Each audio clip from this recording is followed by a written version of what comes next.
So we are going to kick off with our first Ed speaker for the morning. I'm delighted to invite Tamsin Ellis to take the virtual stage. So Tamsin is a GP in my neck of the woods in Islington, is a first five salary GP in my neck of the woods as well, and has over the last few years used her sort of passion to take on leadership roles as chair of Greener Practice London and an associate for the Centre for Sustainable Healthcare. And she's also the North Central London ICS lead for environmental sustainability in primary care. So all a bit of a mouthful, but I think just lets you know how passionate Tamsin is about climate health and justice. And I've heard Tamsin tell her story and bits of her story in many different ways. She's on social media as the Climate GP. So if any of you are tweeting today, then use the hashtag QMEC2022. But I won't say very much more, and I will just hand over to Tamsin. Thanks, really, for that lovely introduction. It's also saved me having to say all my titles again, which you say are a bit of a mouthful. So hopefully you can see my slide there. Can I maybe get a thumbs up? Oh, yes, great. So hi everyone, lovely to be here this morning. So as really said, I'm a salary GP in Islington, and I'll tell you a bit more about my journey. But my main purpose of this 8 minutes is to do a bit of hopeful messaging here and tell you about climate health and why it's good for you and it's good for the planet.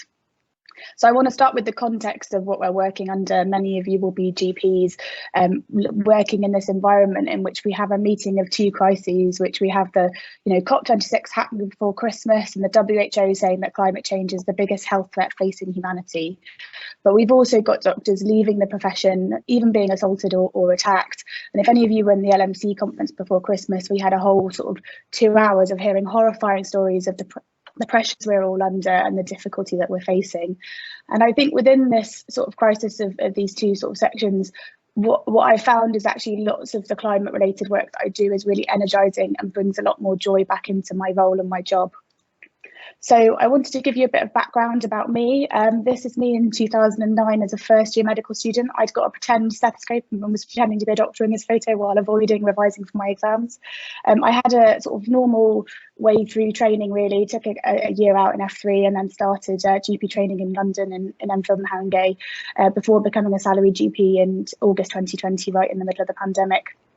So it wasn't actually until 2019, I was an ST2 at the time, that I really felt I learned about the climate emergency. And I'm one of those people that falls into a rabbit hole. I kind of watch programs and read and watch lots of YouTubes and things. And I just fell into a bit of a rabbit hole and thought, oh my gosh, this is so terrifying and I can't not do anything. And I can't believe I didn't know it until now. And that's led to me being involved with multiple organisations, which I'll talk about a bit later. But at that time, I got really involved with the Royal College of GPs, which was making a sort of policy forming group at the time, and I was the only trainee sort of voice in that initial group. And through all the organisations that I've been involved with, I went as an observer to COP26 just before Christmas, and it was really fascinating going to the conference. That was, of course, quite disappointing in many ways. So I wondered where you were in 2019 when you were kind of what you were doing your day-to-day, whether you were based in London. For me, I was seeing Greta Thunberg on the news outside the Swedish Houses of Parliament. I was seeing the youth strikes really growing. I was on Oxford Circus with my sister shopping, probably in fast fashion stores. And we went to get the bus and this big pink boat was blocking the way. And I also saw people being killed for what they believed in. And so what I saw was stories, and I hadn't seen things told in this way before. I might have seen a picture of a kind of globe in a greenhouse and things at school, but not the emotions that I saw on the streets at that time and in the papers. And it got me really thinking about how I would have a look at this. And at the time I was revising for my AKT, which many of you will know is a medical exam that you do as part of your GP training. And I was sick of graphs and looking at lots of statistics as part of the exam. And I came across this warming stripes image, which, as you'll see, each longitudinal stripe represents the global average temperatures, and the sort of blue ones are cooler and the red ones are hotter. And as you can see, the hottest years on record are very much in the last 15 years or so. And I was just pretty shocked that these consequences of what we were doing to the planet and what was happening wasn't being discussed in more detail in my work. And you might be sat there thinking, well, what's it got to do with us, and what's it got to do with primary care? And I was thinking the same thing.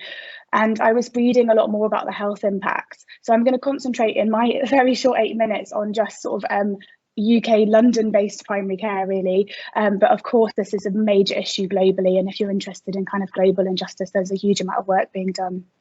So as a GP, I knew that I might be seeing more respiratory illness, I might be seeing more cardiovascular disease associated with air pollution. We know that it's killing millions globally and thousands here in the UK. And we invited a speaker to come and speak to us in our greener practice group. And he told me I just live just off the Holloway Road, if anyone knows it, that my chances of getting dementia will go up the longer I live where I'm living, just above a Shell garage. And I also saw kind of the fact that GPs historically owned their buildings and that actually we're at risk of things happening. And you'll know if anything goes wrong in your practice, it often takes months to fix it, and that we have issues around adaptation in primary care, as well as those kind of diarrheal illnesses and forced migration. There was issues that we might be seeing around heat and direct heat impacts, and that's seeing year-on-year rises in that. And as GPs, the people that we often bring in for our face-to-face appointments now are the young and the old, the people who are most vulnerable, and that's also the people who will be impacted by heat and the heat pressures that are happening each summer, that our summers get warmer. There'll be change in the kind of infection rates and the different infections that are coming to European and UK shores. And that's both things like malaria and dengue, but I don't know if you've noticed, you've seen more Lyme disease over the last few years as well.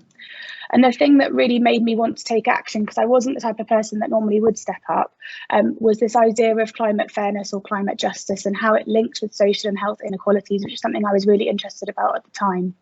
So we know that in warmer weather, there's an increase in mental health issues, increase in domestic violence, and we know, particularly in Islington where I work, there's a huge housing issues, and that might be affected as well. And this idea of climate fairness or justice is essentially those people who are least responsible for the problems will be impacted not only first, but impacted hardest. And I felt responsibility in my position of privilege to think about how I might do something to address that. So I saw these 10 words, and that's exactly how I felt, which is it's real, it's us, experts agree, it's bad, there's hope. And I was desperate to find some hope, but I was panicking and thinking, what can I do? I'm one person, I'm a GP trainee, and I have never done anything. I've never even been to a chaired meeting. And at that time, I met a GP who sent me this image, which is the needle capped off, sort of taking phlebotomy off a nurse or things. Over 6 months, their phlebotomist in their practice collected those needle tops. And then at the end of the 6 months, she sort of put it out on her clinic room floor and showed the practice. And I thought, this thing is really hard to visualise, but actually healthcare is part of the problem. We know healthcare contributes about 4% of the UK's carbon footprint. So I saw that actually collectively healthcare, we could contribute and we could think about how we do that. And I also saw that as doctors, as healthcare workers, we are very much trusted voices that people listen to. I joined this protest. I'm not part of XR, but I went along to the air pollution protest, and I saw hundreds of people dressed in scrubs and healthcare professionals saying we should raise the alarm. And this ended up in the Daily Mail, whatever you may think of that. So, I've given you some doom and gloom there, but my main message is that there's lots of hope in this, and there's lots of ways we can introduce this into our day-to-day. If you want to hear more than 8 minutes, I did a 13-minute piece on Radio 4 that you can have a listen to called Climate Consultations. But essentially some key things that I think about, things that I do day-to-day, is when I was working in Tottenham, I often used to go on lots of home visits as a trainee and often to very cold houses. And we know fuel poverty is a huge issue. And often that can be a kind of win-win thing where you improve people's health and you also reduce their emissions. With children, I learned a lot more about the impacts of air pollution on their development and also on their lungs. And many of you will have heard about the case of Ella Kissy Deborah, who was a girl who died of air pollution, and that was listed on her death certificate. And so I talk now more to my patients, particularly with asthma or respiratory conditions, about air pollution. The biggest emissions in primary care are very much from polypharmacy and pharmaceuticals. It's something we're addressing anyway, but I try and do as much as I can to think about how else we prescribe. And this is really an opportunity for us, because lots of these things that are impacting the climate also are things that we'd be advising anyway. Things like active travel, things like looking at people's diets, and importantly, getting people out into green spaces, which is really important here in London, where we have less of that. And I met amazing people. So that top right-hand image is a nurse who worked on a mosaic made out of medical waste based in Barnet, and I was really inspired by the people that I met and what they were doing. So I think I've run out of my time, but if you'd like to know more, please do get in touch. We run Greener Practice, which is a network of GPs. We have 160 people signed up. So we're actually splitting the group because it's got a bit too unmanageable.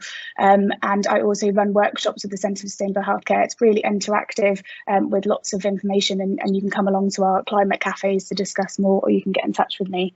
So thanks for listening, and hopefully see some of you in the workshop later this morning.